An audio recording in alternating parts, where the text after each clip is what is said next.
Yeah, possibly. Alan, thanks for that grenade. Everyone's going to jump on this and enjoy themselves, yeah. I think every player is motivated by different things. And I think, as Mark was saying, I enjoy listening to him as well because he is so relaxed and you can see that sort of how he takes that onto the field. Although you can see him bite sometimes, I think the way he plays is quite calming. And for me, it looks like he's in a position where he's club captain for a team in the Premier League. He's playing week in, week out, and he's so happy at the moment. As a 24-year-old, he's saying he wants to play till he's 40. He's in the highest place possible now. So going to a new club, if it happens, great, because it means there's another club with big ambitions that want you and are prepared to pay X amount of money for you, and you can change your whole perspective. But he's happy. I think being happy in terms of where you are, I think can dictate the way that you do perceive things. He knows he could be happy up there, but right now, I think he's from London, he's playing in London, he's captain in the Premier League. So in terms of upgrade, downgrade, financially, I'm sure he'll be better off. In terms of possible pressure, it's probably higher. Newcastle, maybe their aspirations of being in the Champions League again. But, people motivate by different things. So I think it's just, for me, it's just different. I don't think it's better nor worse. I just think it's different. Classic Nader Manson. I think, from the former Sunderland player. Yes. No, I think like Nadem says there, he's happy, he's club captain, team on the up. A move to Newcastle is huge. It's more or less the other side of the country. It's everything. It's your family life. Can you try and be settled up north? He's probably never lived there before. It's totally different to what he's used to. Do you risk all of that to go to a team that, like Ellen says, there is a question there whether it would be a sort of a move that would be a step forward. Or do you stay at Palace and enjoy what they're creating at the moment? Yeah, but Mark, he would have signed already at Palace. If he didn't want that move to Newcastle, he'd have already signed a new deal.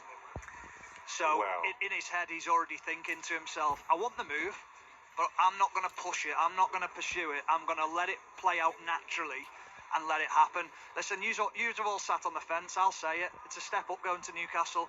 It really is, in terms of club, in terms of the stadium size, the fan base, everything about it is a step up. And I think he'll want that move to progress not only his club career, but his future career at England as well. I think that is exactly what he needs. It was very interesting listening to Steve Parish, though, speaking today. He said there hasn't been any concrete approach for Mark Gay at all. He was very interesting today, the chairman and co-owner of Crystal Palace. He talked about a lot of things, about John Textor moving on to Everton, about how happy they are within the club if that happens. He was talking about their aspirations for Europa League.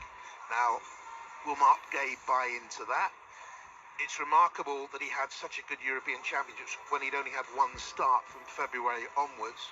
It was also very interesting to hear the chairman of Crystal Palace talking about the new manager, Oliver Glasner, and how all the players have bought into him, how they appreciate his style, and you can see that Gay certainly has appreciated the new coach coming in.